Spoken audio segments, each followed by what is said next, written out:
Chers frères et sœurs dans le Christ, Shalom. Nous célébrons aujourd'hui le 27e dimanche du temps ordinaire de l'année A.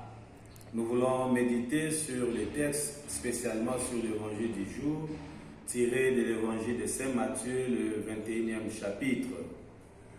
Il s'agit donc de la parabole des vignerons homicides. Ceux vignerons ne vont pas écouter ou accueillir les travailleurs ou les ouvriers envoyés par leur maître. Ces ouvriers seront donc des personnes non grata auprès de ceux qui avaient pour mission de garder ou de protéger la vigne. Qu'est-ce que nous pouvons comprendre dans cette parabole que nous connaissons déjà très bien? Premièrement, nous voyons l'introduction de la parabole. Jésus commence par nous expliquer qu'un maître du domaine clôture sa vigne, il arrange, il met tout en ordre. Cela nous renvoie déjà à l'idée de la création. Dieu qui crée le monde et qui confie la gestion du monde à l'homme, aux êtres humains que nous sommes. En nous confiant la gestion de la terre, Dieu nous accorde ou nous offre la liberté. Dieu ne vient pas forcer l'homme. Et c'est partant de la liberté de l'homme que celui-ci doit répondre dans sa relation avec son maître. Chers frères et sœurs, ce que nous pouvons retenir une fois de plus dans cet évangile, c'est aussi la patience de Dieu.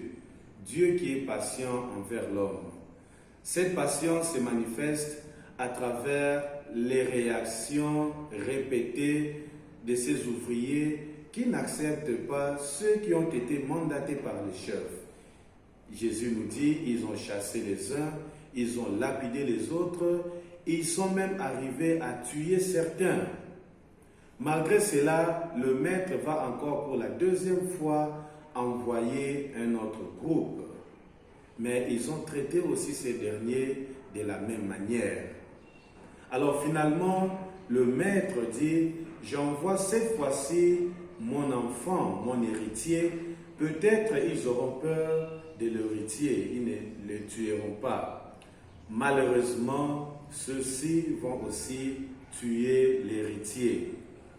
Et qui est cet héritier? Jésus se présente lui-même comme cet héritier. Et le maître du domaine, c'est Dieu lui-même.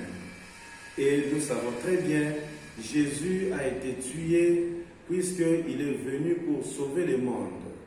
À travers cette parabole, nous pouvons comprendre aussi ce que Jésus lui dit lui-même dans l'évangile de Saint Jean, le chapitre 3, versets 14 à 16.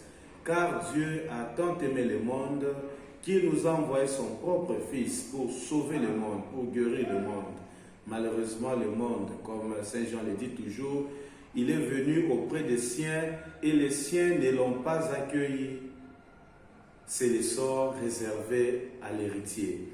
L'héritier est tué parce qu'il vient pour montrer ou pour faire comprendre la volonté de Dieu, ce que Dieu veut pour l'homme. Et quel est l'héritage de Jésus-Christ? L'héritage, c'est l'Église. Alors, l'Église de Dieu, la présence de l'Église dérange le diable. Le diable combat l'Église. C'est ce que nous avons comme image dans l'Apocalypse chapitre 12, la femme et le dragon. Selon certaines interprétations, la femme et le dragon, la femme peut représenter la Vierge Marie comme nous le disons, et le dragon est le symbole du mal, du diable, du démon, et l'enfant qui est dans le ventre, nous le comprenons, ou bien selon les interprétations, c'est Jésus qui est venu sauver le monde. Mais en même temps, la femme représente l'Église. Voilà, le dragon vient justement cherchant à tuer l'enfant qui est dans l'Église, c'est-à-dire les chrétiens, la communauté de Dieu. C'est ça le grand danger, ou bien c'est ça l'œuvre de Satan, l'œuvre du diable. Mais finalement, Dieu sortira vainqueur. Dieu sera glorifié, il engloutira les diables, il engloutira les démons.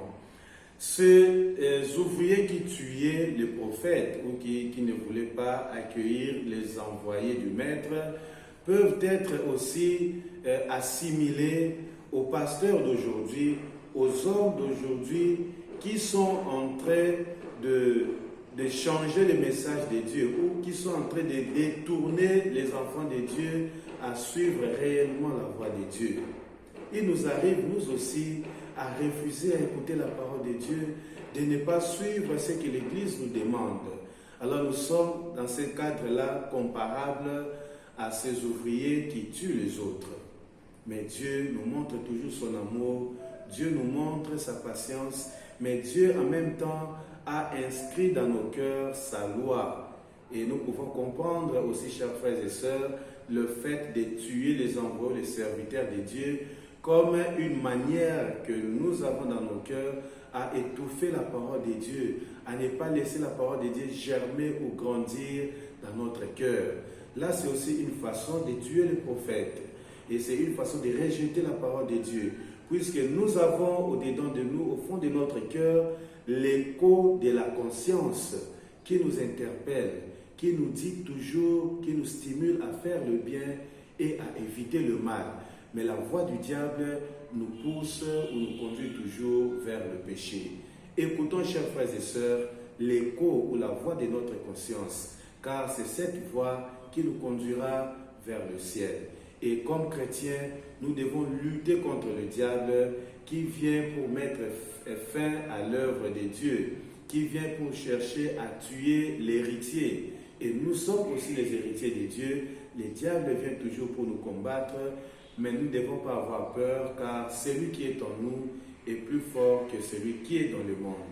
Que Dieu nous aide, que la patience de Dieu nous invite à la conversion et au changement de notre vie, pourquoi pas au changement de notre mentalité. Que Dieu Tout-Puissant, dans son amour infini, nous bénisse et nous garde, le Père, le Fils et le Saint-Esprit. Amen.